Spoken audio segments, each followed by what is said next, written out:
Abriremos a palavra de Deus, livro de Êxodo, no capítulo 8. Nós leremos que é conhecido como a quarta praga, que vai especificamente do versículo 20 até o verso 32. Êxodo, capítulo 8, verso 20 até o verso 32. Disse o Senhor a Moisés: levanta-te pela manhã cedo, apresenta-te a Faraó, eis que ele sairá às águas, e dize-lhe: assim diz o Senhor, deixa ir o meu povo, para que me sirva. Do contrário, se tu não deixares ir o meu povo, eis que eu enviarei enxames de moscas sobre ti, e sobre os teus oficiais, e sobre o teu povo, e nas tuas casas, e as casas dos egípcios se encherão destes enxames, e também a terra em que eles estiverem. Naquele dia separarei a terra de Gósen, em que habita o meu povo, para que nela não haja enxames de moscas e saibas. Eu sou o Senhor no meio desta terra. Farei distinção entre o meu povo e o teu povo. Amanhã se dará este sinal. Assim fez o Senhor, e vieram grandes enxames de moscas à casa de Faraó e às casas dos seus oficiais, e sobre toda a terra do Egito, e a terra ficou arruinada com estes enxames. Chamou Faraó a Moisés e Arão e disse: ide, oferecei sacrifícios ao vosso Deus nesta terra. Respondeu Moisés: não convém que façamos assim, porque ofereceríamos ao Senhor nosso Deus sacrifícios abomináveis aos egípcios. Eis que, se oferecermos tais sacrifícios perante os seus olhos, não nos apedrejarão eles? Temos de ir caminho de 3 dias ao deserto, e ofereceremos sacrifícios ao Senhor nosso Deus, como ele nos disser. Então disse Faraó: deixar-vos-ei ir, para que ofereçais sacrifícios ao Senhor vosso Deus no deserto, somente que saindo não vades muito longe, orai também por mim. Respondeu-lhe Moisés: eis que saio da tua presença, e orarei ao Senhor amanhã. Amanhã estes enxames de moscas se retirarão de Faraó, dos seus oficiais e do seu povo, somente que Faraó não mais me engane, não deixando ir o povo para que ofereça sacrifícios ao Senhor. Então saiu Moisés da presença de Faraó e orou ao Senhor. E fez o Senhor conforme a palavra de Moisés, e os enxames de moscas se retiraram de Faraó, dos seus oficiais e do seu povo. Não ficou uma só mosca. Mas ainda esta vez endureceu Faraó o coração e não deixou ir o povo. Oremos mais uma vez. Deus santo e bendito, eis aqui a tua palavra lida. Fala conosco nessa manhã. Nós necessitamos ouvir a tua voz. Desvenda os nossos olhos para podermos contemplar as maravilhas da tua lei e do Evangelho na tua lei. Em Cristo Jesus nós oramos. Amém. Amém.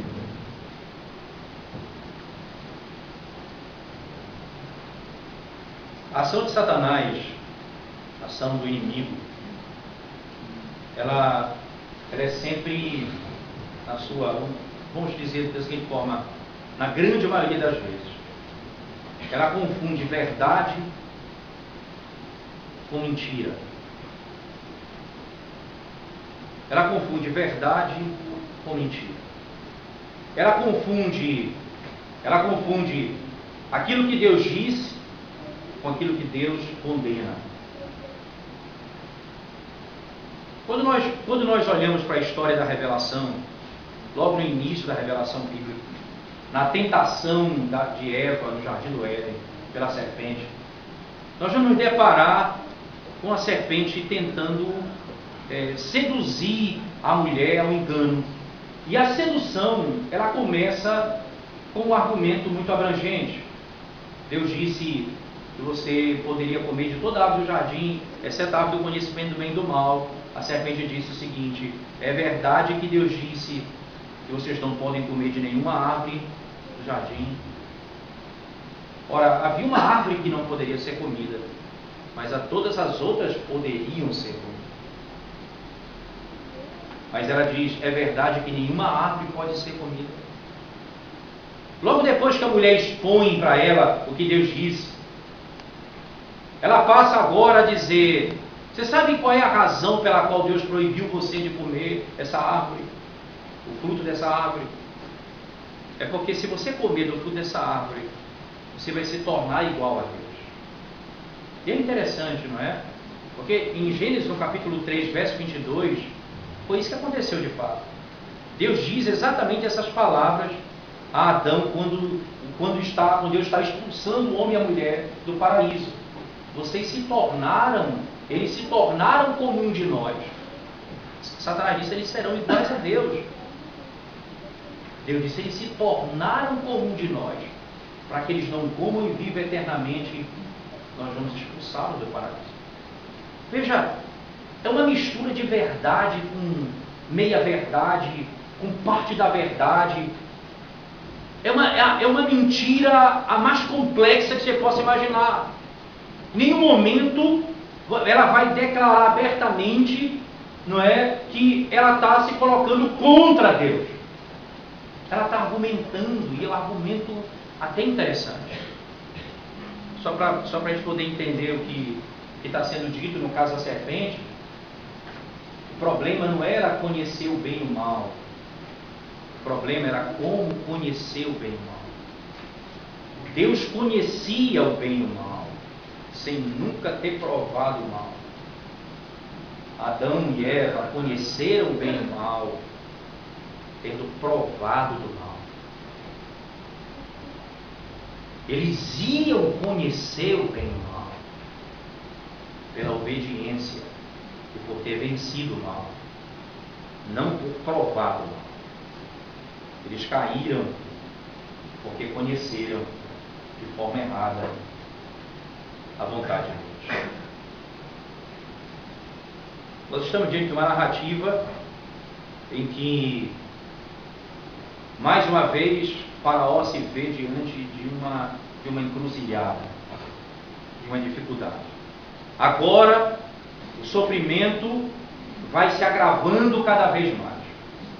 A partir daqui, nós estamos nos aproximando do fim de Faraó e o exército dele, e cada vez mais ele agora vai tentar misturar. Até então ele dizia: não, você não vai sair, eles não vão sair, eu não vou deixar. Agora ele vai maquiar: vocês vão, mas não vão muito longe. Vocês vão oferecer sacrifício, mas aqui, vocês não vão oferecer aonde Deus quer, vai ser aqui, nessa terra. Então, oferecer sacrifício, ótimo, vocês vão fazer, mas não lá, aqui. Não, tudo bem, vocês vão oferecer sacrifício, é lá, mas vocês vão voltar para cá. Nenhuma dessas coisas era possível na proposta de Deus desde o princípio. E aqui Faraó, que representa exatamente o inimigo do povo de Deus, que quer destruir o povo de Deus, ele se levanta com os argumentos que são muito parecidos com o do seu pai, o diabo. Muito parecido.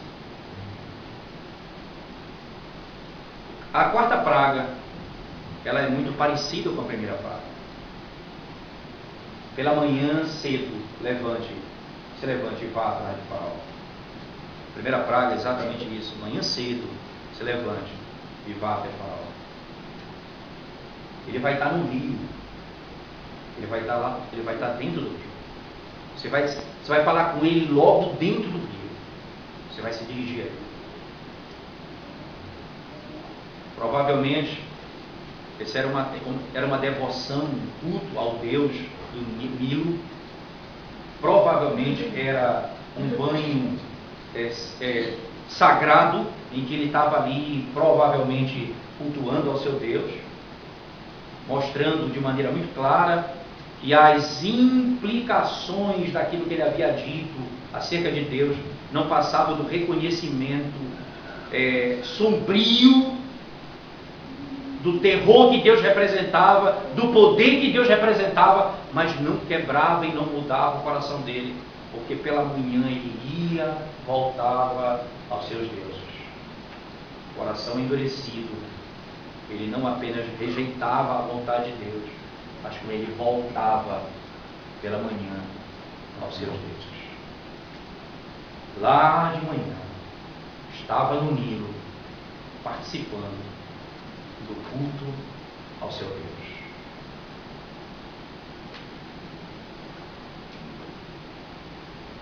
Ele não apenas rejeita a palavra de Deus, ele cultua o falso Deus. Ele não apenas não permite que o povo de Deus saia para servir a Deus, ele requer que esse povo nunca deixe de servir.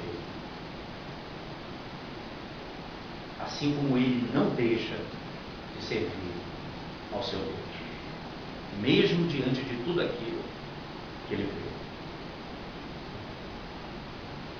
Interessante, irmãos, essa é a primeira aplicação, eu diria, importante para a nossa vida diante dessa verdade. É importante isso diante de nós. Há uma inclinação dentro da nossa própria natureza que nos prende ao pecado. Porque todo ser humano, como diz o apóstolo Paulo, nós fomos destituídos da glória de Deus. E nós carecemos da graça de Deus. Todos nós, seja judeus, seja gentios, todos fomos encerrados, aprisionados, nós fomos sequestrados, exilados dentro do pecado, dentro da iniquidade. E há uma inclinação nossa para querer voltar para a prática daquele que nós servíamos antes. E ele não vai liberar você por um preço muito barato, não. Ele não vai permitir que você saia de uma maneira muito simples, não. Isso é tão forte, irmãos, que mesmo na libertação do Egito, vocês vão ver, na caminhada de Israel no Egito, eles vão sempre se referir, quando nós éramos escravos do Egito, era melhor do que aqui. O apelo do que nós éramos antes é melhor do que aqui. Antes, quando eu servia a Deus, quando eu não servia a Deus, a minha vida não era tão ruim como agora. Antes, quando eu servia outros deuses, eu andava não em tribulação como eu ando hoje. Como diziam os judeus quando foram levados para o cativeiro babilônico, sendo um exemplo do que aconteceu aqui no Egito. Palavras dele. Quando nós servíamos a mãe dos céus, eles adoravam uma deusa. Israel chegou a se prostrar diante de uma divindade feminina, diz o texto. Quando nós adorávamos a mãe,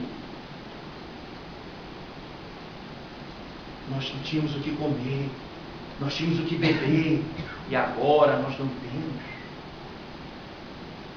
Há sempre esse apelo. E aquilo que acontece com Faraó precisa ser um parâmetro para que nós tenhamos cuidado. Porque depois de libertos, não voltemos ao Nilo. Não vemos a tomar banho nas águas imundas da idolatria e da iniquidade. Ele viu o que ele viu, mas ele não conseguia sair de dentro do Nilo.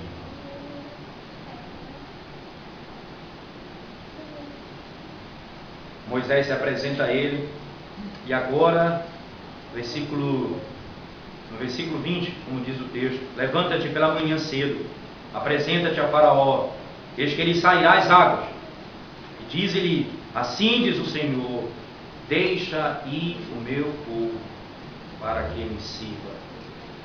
Do contrário, Se tu não deixares ir o meu povo, eis que eu enviarei enxames de moscas sobre ti. Primeira coisa, antes de lermos a segunda parte do verso 2, 21, melhor dizendo, o segundo verso do capítulo dessa sessão. Há um jogo de palavras aqui que, infelizmente, na nossa Bíblia não aparece. Ela não aparece. O verbo usado no verso 21, enviar, ele é usado também na última parte do verso 20, mas não é traduzido, porque é meio confusa a tradução mesmo. Diz assim diz o Senhor, deixa ir o meu povo. Em outras palavras, envia o meu povo para o deserto, para que me sirva. Se você não enviar o meu povo, eu vou enviar uma praga sobre você. Literalmente o mesmo verbo. Se você não enviar o meu povo para o deserto, para que me adore, eu vou enviar sobre você pragas, exércitos de moscas. Exércitos de moscas. Enxames de moscas. Ou você deixa ir, ou eu vou deixar ir. Ou você envia o meu povo, ou eu vou enviar contra você a destruição. Aqui Deus está estabelecendo a diferença que começa agora a ficar cada vez mais clara. Quem é o Egito? Quem é Faraó? E quem é o meu povo? Quem é o meu povo? Começa aqui na parte B do verso 21, a descrição. Eis que eu enviarei enxame de moscas sobre ti, sobre os teus oficiais, sobre o teu povo, nas tuas casas, as casas dos egípcios, se encherão destes enxames, também a terra em que eles estiverem. Veja que esse tipo de linguagem, em Êxodo 8, 20 e 21, esse tipo de linguagem, irmãos, já foi utilizado nas pragas anteriores. E é importante isso, não é? A praga anterior, ela tem praticamente as mesmas informações que uma e outra. Só que cada praga, ele enfatiza um ponto diferente do outro. Aqui, a ênfase dele vai ser na distinção, na separação. Eu separo o meu povo dentre os teus. Eu tenho um povo que me pertence aí no meio da escravidão. Esse povo é meu. Ele vai sair daí. Eu vou começar a mostrar a diferença entre eles e entre você. Eu vou discernir para você. Eu vou tirá-los do meio para que você saiba quem eu sou.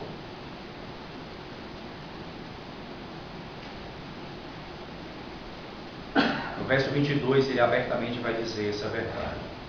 Naquele dia, separarei a terra de Gósen, em que habita o meu povo, para que nela não haja enxames de moscas.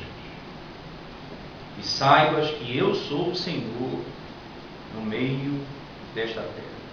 Farei distinção entre o meu povo e o teu povo. Amanhã se dará este sinal. Farei distinção entre o meu povo e o teu povo. Essa aqui, irmãos, é a linguagem mais bela e mais próxima do que significa aliança, do que significa pacto.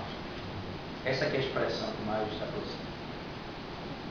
Tanto é que na Igreja Presbiteriana da Aliança, o nome que coloca aliança, que é a ideia de pacto, o versículo que estampado estabelece essa relação eu serei o seu povo e vós sereis meu povo e eu serei o seu Deus, diz o Senhor.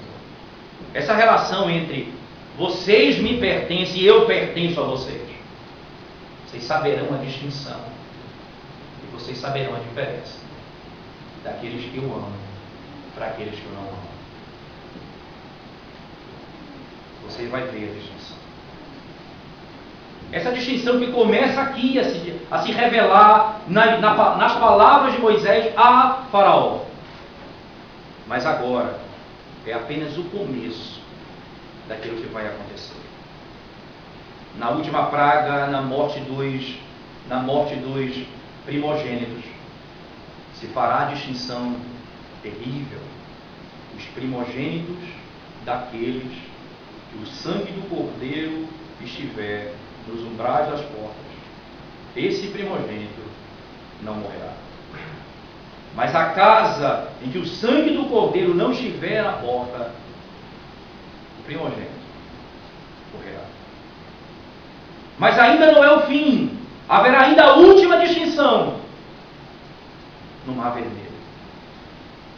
Todos passarão pelo mesmo mar. Um povo pé enxuto, o outro será destruído no Mar Vermelho.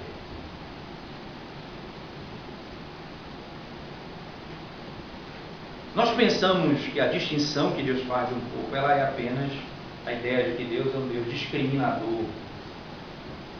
Não funciona assim, tendo em vista que Deus não salva você porque você é melhor do que alguém.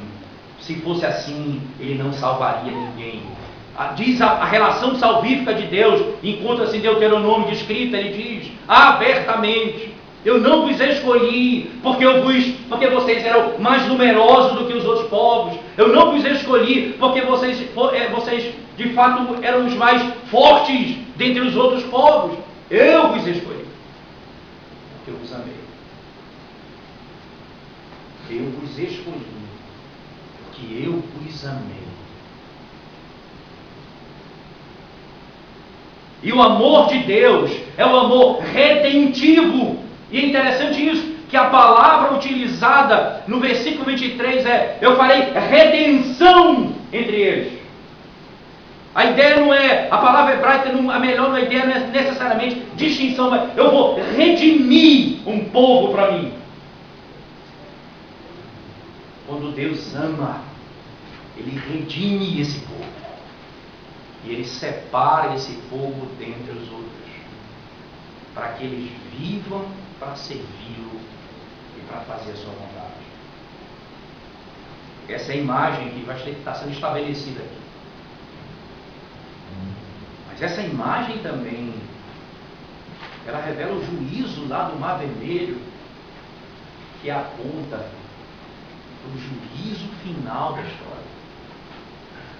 No dia em que Deus voltar, Cristo aparecer nas nuvens, o justo juiz que conhece o mais íntimo do nosso pensamento, Ele julgará e ali será manifestada exatamente a distinção final entre bendito do meu Pai, tomai por posse, que está preparado antes da fundação do mundo. O outro ele vai dizer, e aí eu usei o braço esquerdo, né, mas exatamente da direita, seria essa a ideia: bendito de meu Pai. Ele vai dizer para o outro: apartai-vos de mim, malditos.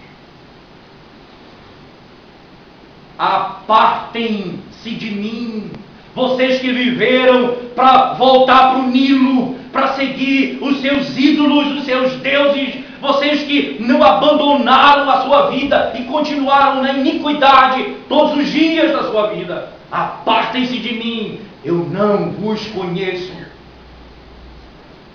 Lá naquele dia haverá a distinção final.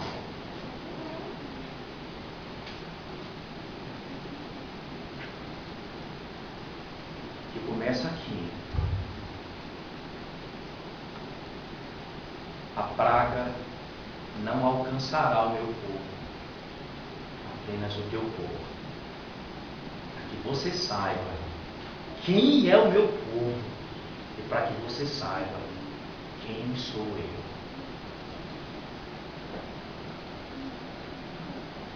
você não toca no filho meu. Você não toca no filho meu.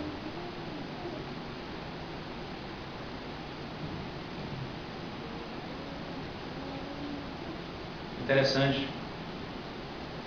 Você olhando para essa perspectiva, você pode olhar e ver no decorrer da revelação dele momentos em que o diabo vai tocar no povo de Deus. Você tem a história clássica de Jó, que Deus diz: você vai tocar nele, você vai tirar os bens dele, você vai tirar os filhos dele, mas não vai tirar a vida dele. Você vai tocar nele. Mas até esse toque que Deus permite de Satanás tem um fim extraordinário. As palavras finais de Jó: antes eu te conhecia só de ouvir falar, mas agora os meus olhos te veem. Ele disse também: eu sei que no fim o meu Redentor se levantará. Quando Deus permite que Satanás toque na vida de um crente, é para fortalecer a fé, é para salvar, é para redimir, mas isso é com a permissão de Deus. Nós estamos falando aqui de algo diferente. Isto é, você não vai tocar na essência do meu povo, você não vai tirar aquilo que ele tem de mais precioso, que é a redenção. Ele pode perder bens, ele pode perder a família, ele pode ficar pobre, ele pode perder a saúde, mas você não vai tirar dele aquilo que é o mais importante. Ele vai viver para sempre. No dia do juízo, é vinculado, simbolizado ali pelo Mar Vermelho. Naquele dia, eu vou poupar o meu povo, mas a você vai sucumbir juntamente com aqueles que te serviram.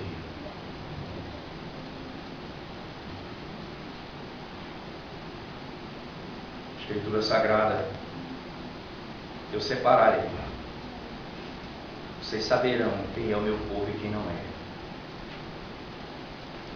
Haverá uma distinção. Qual é a separação? Qual é a distinção desse povo? Primeiro, eles estão numa região diferente, dentro do Egito, mas numa região diferente, terra de Gósen. Se vocês voltarem na história de Gênesis, vocês vão lembrar que quando os filhos de Jacó, eles sobem para o Egito em busca de alimento e ali se encontram com José, e José então se dá a conhecer, a história toda você conhece muito bem. Acontece que ele pede a Faraó que dê para eles uma região. Veja que é interessante, a região que eles vão ficar é uma região propícia para o gado. E o egípcio, ele tem problema com o animal, ele não aceita o gado, porque é animal sagrado. E eles vão evitar isso. O que é que vai acontecer? Deixa eles lá no canto, perto do limite do Egito, próximo da fronteira, pronto para sair. Porque desde cedo vocês estão aqui, mas não é este o lugar que vocês vão ficar para sempre. Nós estamos no mundo, mas não é esse o nosso lar. Nós estamos na fronteira, pronto para irmos para Canaã. Nós vivemos aqui, mas não é essa a nossa cidade. É um povo que almeja uma pátria superior. É um povo que não almeja simplesmente um mundo melhor, mas almeja uma pátria superior, a cidade celestial. É um povo separado por Deus, amado de Deus, e que Deus faz distinção. Porque redimiu esse. Segundo aspecto, a expressão usada no texto para separar e fazer essa distinção é literalmente a ideia de redenção. É o povo redimido. Esse povo aqui, ele não é diferente porque ele tem a cor da pele diferente. Ele não é diferente porque ele tem um cabelo diferente. Ele não é diferente porque ele tem mais dinheiro que os outros. Ele é diferente porque eles foram redimidos por Deus. Isto é, lavados pelo sangue do Cordeiro. E habitam nesse mundo aguardando um mundo melhor, a pátria celestial. Esse é o meu povo, que não vai para o Nilo, que não adentra o Nilo para adorar os seus deuses. Meu povo que eu separei, que eu redimi, que eu purifiquei, esse povo me pertence. E no final, vai ser descrita essa redenção aqui, descrita categoricamente lá no dia da última praga, quando o sangue do Cordeiro foi colocado nos umbrais das portas e o anjo da morte passar para matar o primogênito. Ele vai olhar para o sangue e vai dizer: alguém já morreu pelo primogênito dessa casa. Não há sangue, o primogênito precisa ser morto. Tem sangue nessa casa, alguém já morreu por essa casa.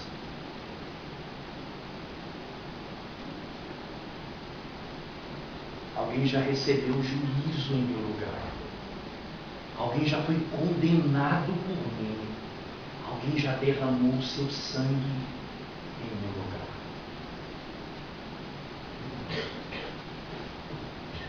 Não é redimido senão tendo o sangue substitutivo do Cordeiro derramado em meu lugar.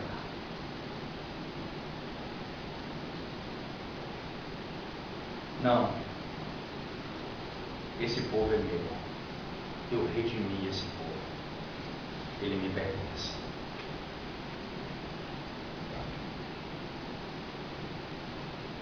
Haverá distinção e no dia que o Senhor aparecer nas nuvens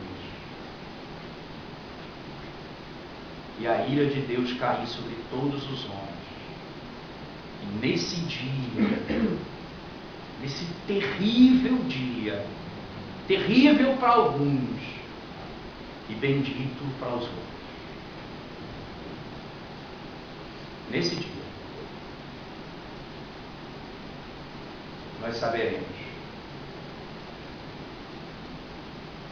que Deus já derramou sua ira sobre aquele que morreu por mim. É por isso que eu não vou ser destruído, porque alguém já morreu por mim. Alguém já recebeu a ira de Deus por mim. Eu não vou matar o primogênito dessa casa, porque alguém morreu por ele.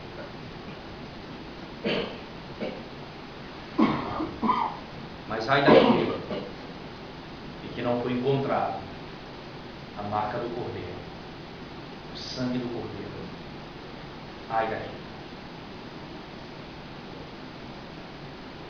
A narrativa continua dizendo: assim fez o Senhor e vieram grandes enxames de moscas à casa de Faraó e às casas dos seus oficiais e sobre toda a terra do Egito, e a terra ficou arruinada com estes enxames. Se cumpriu a palavra. Mas aqui o bordão já não é mais usado. Muito interessante isso. O bordão começa a perder a sua força na praia. Ele vai voltar no Mar Vermelho, ele vai ferir, vai voltar no deserto, até que um dia Deus vai dizer a Moisés, no dia em que ele peca contra Deus: fala a essa pedra para que saia água. E Moisés, irado com o povo, feriu a pedra com um bordão. Deus não mandou que ele disse a pedra com o bordão. Ele estava dizendo: há um instrumento por quem eu faço a obra. Mas no final ele está dizendo: é por meio da minha palavra que as coisas acontecem. Isso não é magia, isso não está relacionado à prática dos egípcios. Apenas prefigura que eu não preciso de nenhum instrumento de bordão, de feitiçaria, de coisa desse mundo. Eu preciso apenas falar. E aqui ele está dizendo aquilo que foi desde o princípio, quando ele fez o mundo, dizendo: haja luz e houve luz. Apenas com a sua boca, apenas com a sua voz, as coisas vieram a existir. Da mesma forma ele está dizendo, ele fala e agora não há mais bordão. Que as coisas vão vir à existência pela palavra de Deus. Pela palavra de Deus. O faraó então entra em desespero. E aí começa a negociar. Aqui entra a negociar. Vamos fazer o seguinte: de fato a situação está difícil. As moscas estão invadindo todas as nossas casas. Todas as nossas famílias estão sofrendo com isso. Chamou o faraó Moisés e Arão e disse: ide oferecer sacrifício ao vosso Deus nesta terra. Tudo bem, então vamos resolver o problema, vamos cumprir o que Deus quer. Ofereça sacrifício aqui.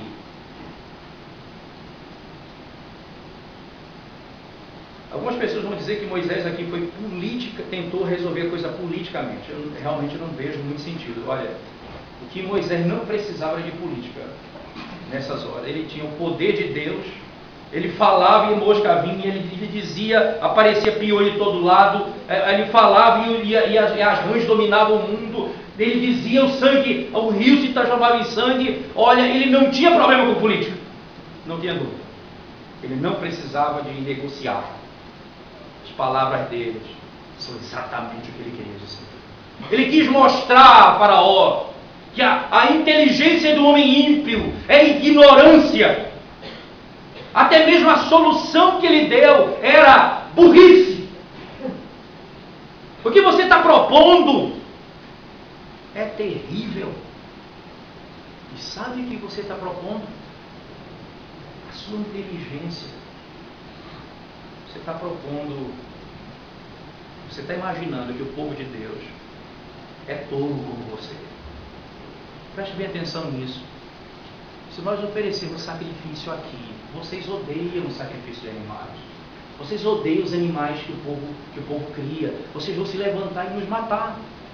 Então para que isso? Para que uma rebelião aqui dentro? É isso que você quer? Ele queria resolver o problema usando uma estratégia para destruir Israel. Moisés então propõe aquilo que deve ser. Desde o princípio Deus tem dito uma única coisa. Você tem falado muitas coisas, em outras palavras, Faraó, mas Deus só diz uma única coisa: deixa o meu povo ir para que no deserto me adore. Pronto.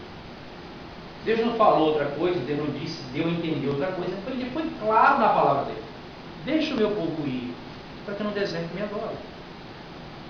E quando eu digo que vem a praga, vem a praga. Quando eu oro, a praga cessa. Então, o nosso Deus é o Deus que fala e acontece. Ele cumpre a sua palavra. O problema seu é que você não cumpre a palavra. Você engana. E você tenta iludir.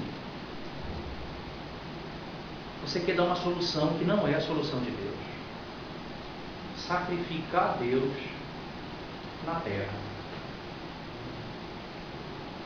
O problema, irmãos, está aqui. Não era apenas sacrificar a Deus, era servir a Deus.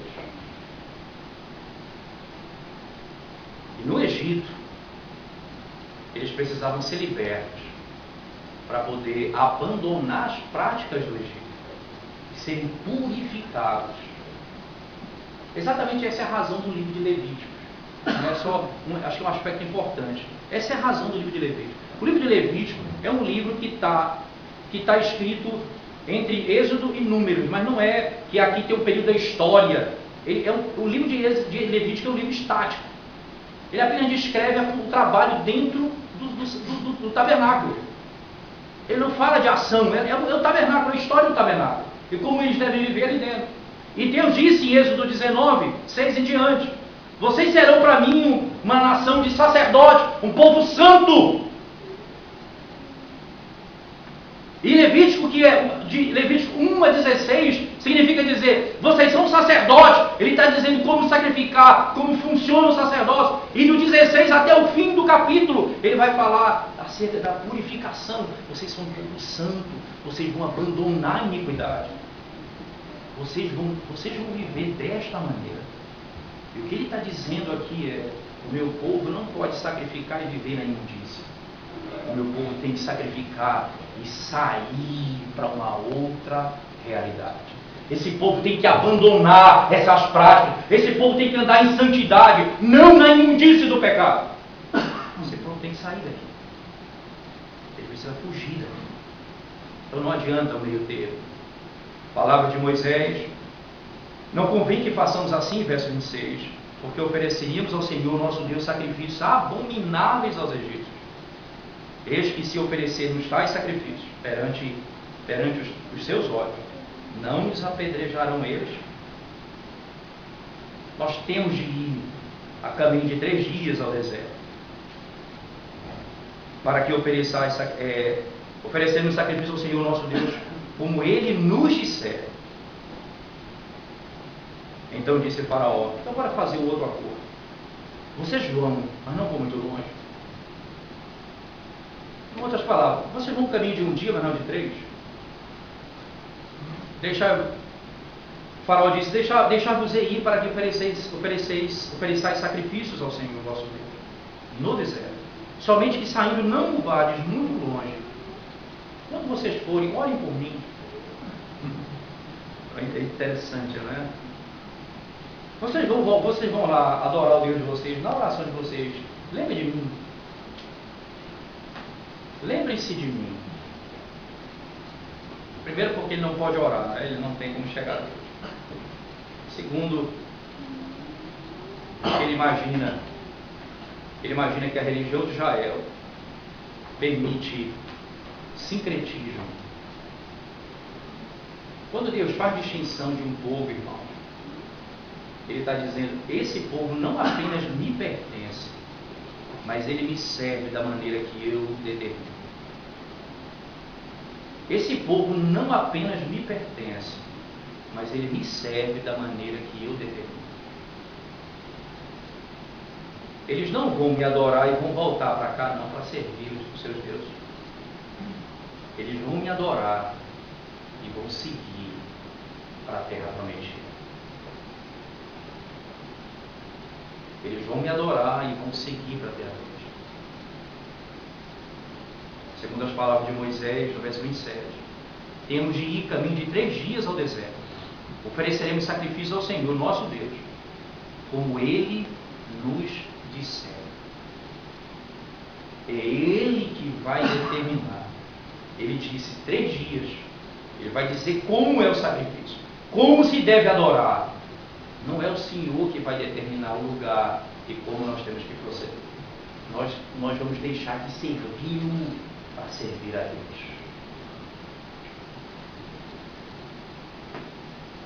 Nós vamos deixar de servi-lo para servir a Deus. Respondeu Moisés: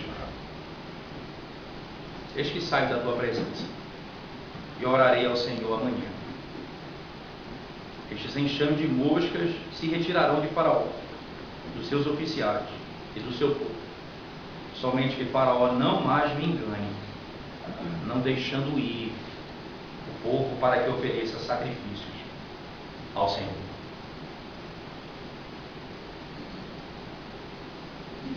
Veja as palavras: que você não mais me engane. Não tente iludibriar, dizer meia verdade acerca do que Deus requer. E aqui, irmãos, é um ponto fundamental para a nossa vida como cristãos.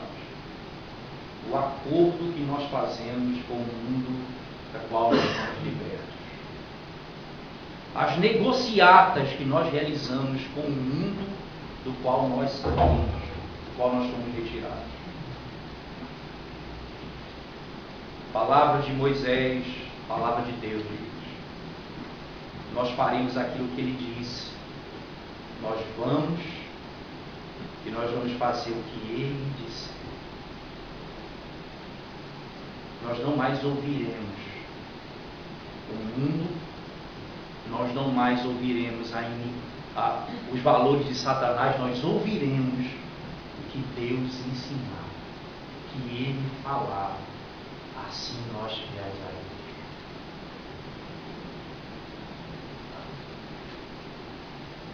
A conversão, ela passa por algo muito parecido com isso. Teve um senhor, um jovem, na realidade ele deve ter 38 anos de idade. Esse rapaz, ele tem, acho que eu falei isso para os irmãos outra vez, ele tem doutorado em Química, professor da Universidade Federal. E esse rapaz, algumas semanas, um tempo atrás, eu dei um curso de Antigo Testamento, né, para um grupo, né, em Boa Viagem. Esse rapaz frequentava a sala. E ele veio aqui no gabinete uma vez, conversamos muito, e um dia nós saímos para almoçar, conversar. E nesse dia, eu fiquei impressionado com as palavras dele. Ele disse assim: pastor, é meio louco a minha situação hoje. Porque 20 anos da minha vida eu me dedico à academia. Desde quando eu comecei a estudar, sempre fui um rapaz de tendência acadêmica. Fiz doutorado, terminei meu doutorado com 27 anos de idade, em Química. Passei no concurso da Universidade Federal, sou professor da Universidade Federal. E eu saí de um mundo, pastor, estou saindo de um mundo, isso aqui está me enlouquecendo, em que não há Deus, e que o sistema desse mundo é que nós servimos a nossa própria consciência, a razão é que guia a gente. Não, Deus não toca na nossa vida. O mundo é um sistema fechado, e Deus não intervém nele. E hoje eu estou saindo para ficar quase louco. E a santa loucura é essa. Hoje eu estou vivendo assim. Se eu saio de casa, eu peço a bênção de Deus. Eu oro a Deus, eu clamo a Deus. Se eu vou tomar decisão na minha vida, eu peço a orientação de Deus.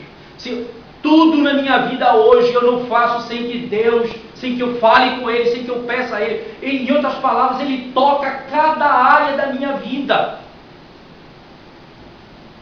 Em outras palavras, eu saí de um mundo fechado, que Deus aparentemente não tocava, para agora viver de acordo com aquilo que Ele disser.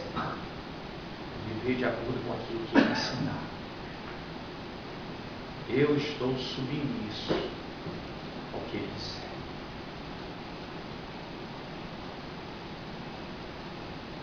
Exatamente as palavras de Moisés.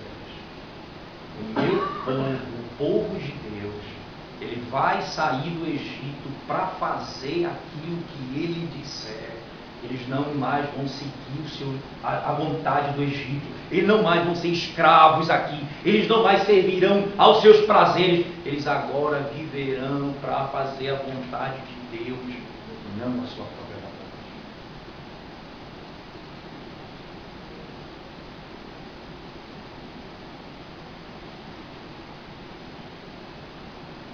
Verso 30.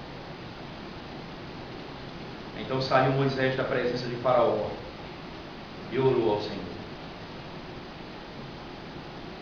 E fez o Senhor conforme a palavra de Moisés. E os enxames de moscas se retiraram de Faraó, dos seus oficiais, do seu povo. Não ficou uma só mosca. Mas ainda esta vez endureceu Faraó o coração e não deixou ir o povo. ainda essa noite. Mas agora ele está ciente. Quando chegar o juízo final, 10ª praga, o final da história, ele não poderá dizer: eu não fui alertado, não me avisaram, não me disseram quem é Deus.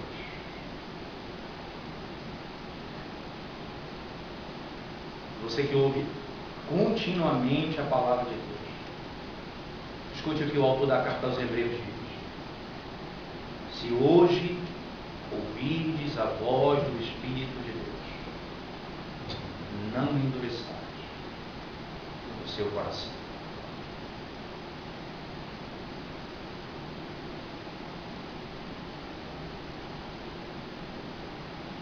A palavra de Deus que foi dita por Moisés é a mesma pregada hoje e que chama o povo ao arrependimento. Se você ouvir hoje a voz do Senhor, não endureça o seu coração, como fez Faraó. Ele foi destruído, ele e todo o seu exército. E ao mesmo tempo, lembre-se disso. Você que é povo de Deus, lavado pelo sangue do Cordeiro, redimido pelo eterno Deus, separado por Ele, e que vive hoje talvez na tribulação de um mundo caído, na enfermidade de um mundo caído, nos problemas financeiros de um mundo caído, na crise de um mundo caído. Você vive essa realidade. Lembre-se, Deus fez uma distinção. Ele colocou um selo sobre você. O Espírito de Deus. Exatamente o selo que foi colocado no seu coração. Você pertence ao Senhor. Você que foi lavado pelo sangue. Haverá um dia em que se manifestará a plena libertação. Aguarde e veja. Confie no Senhor, nas palavras do Senhor. Ele disse isso. As suas promessas estão aqui. A sua palavra foi dita. Creia na palavra de Deus. Espere nele. Espere nas suas promessas.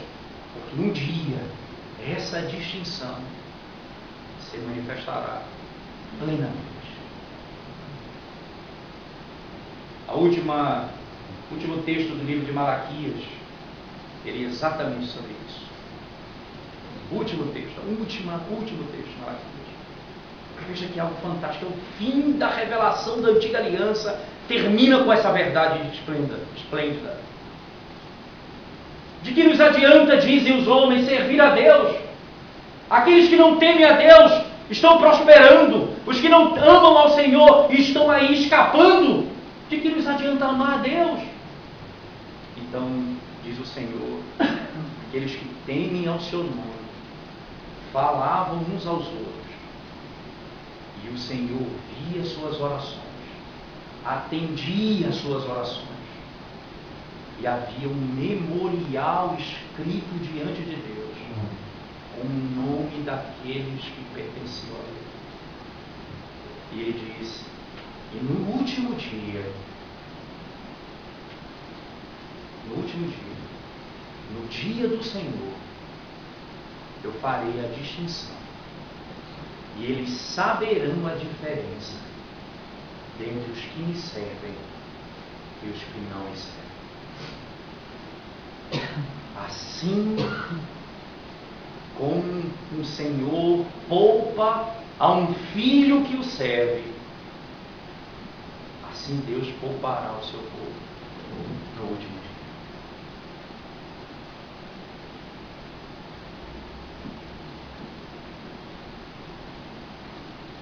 Jesus Cristo, em João 17, na sua oração, disse: eu não oro pelo mundo, eu oro por aqueles que tu me deste. Pedro negou Jesus Cristo. Judas traiu Jesus Cristo. Judas era filho do diabo. Pedro foi preservado por aquele que faz distinção entre o seu povo e os que não são seu povo. Depois da queda, depois do pecado, antes do pecado de Pedro, Jesus disse a Pedro: Satanás quer peneirar a tua vida, eu já orei por você.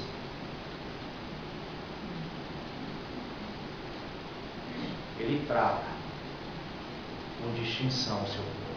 Ele disciplina o seu povo. Ele até manifesta juízo, mas para a redenção, para que o povo volte à santificação. Mas nunca o Senhor apartará do seu povo a sua benignidade, a sua bondade e a sua misericórdia. Nunca Ele fará isso com o seu povo. Essas são as palavras de Deus quando Ele faz o pacto com Davi, em 2 Samuel capítulo 7, na aliança extraordinária que Deus estabelece ali. Davi queria construir um templo para Deus, e Deus disse: você não vai fazer uma casa para mim, eu vou fazer uma casa para você. E a casa é: a tua descendência me seguirá. E essa casa, ele diz: mas o teu filho, o que procederá de ti, esse construirá uma casa para mim. Salomão, ele diz mais: o reino dele será um reino eterno que não tem fim. E se ele vier a tropeçar, se ele vier a cair, eu não agirei com ele como eu agi com Saul, porque dele eu não apartarei as minhas misericórdias. A minha bondade não se apartará dele. Ele diz: eu vou discipliná-lo com açoites de homens. Eu vou tratá-lo, eu vou discipliná-lo, mas a minha misericórdia não se apartará dele. Exatamente assim que o Senhor faz. O seu povo, ele faz essa distinção. O nosso pecado, ele vai tratar com açoite de homens, mas a sua misericórdia não vai se apartar de nós. Até o fim. Vocês saberão a diferença entre os que me amam e os que não me amam, os que me servem e os que não me servem, os que foram lavados pelo sangue do Cordeiro e os que não foram lavados pelo sangue do Cordeiro. O Faraó, o diabo, os que seguem a ele, todos eles viram e ouviram e deram as costas para Deus. Você hoje não endureça o seu coração. Creia no Senhor Jesus. Seja salvo. Para a glória de Deus. Amém. Vamos orar, irmãos. Senhor bendito, eis a tua palavra. Aplica aos nossos corações como melhor te apraz. Para a tua glória e para a tua honra. Em teu nome nós oramos. Amém. Amém.